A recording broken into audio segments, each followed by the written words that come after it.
पंतप्रधान नरेंद्र मोदी यांच्या संयम, शिस्त आणि जबाबदारीच्या आवाहनाला सकारात्मक प्रतिसाद देत मुख्यमंत्री देवेंद्र फडणवीस यांनी प्रत्यक्ष कृतीतून आदर्श निर्माण करण्याचा प्रयत्न सुरू केला आहे.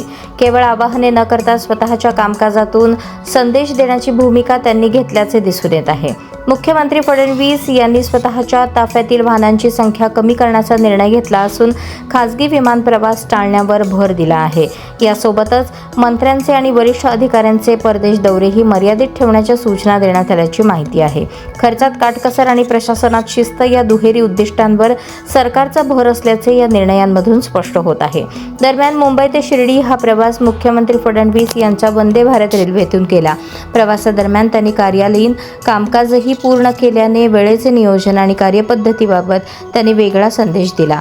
सत्तेच्या केंद्रस्थानी असतानाही साधेपणा आणि कार्यक्षमता यांचा समतोल साधण्याचा प्रयत्न त्यांनी केल्याची चर्चा राजकीय वर्तुळात रंगली आहे.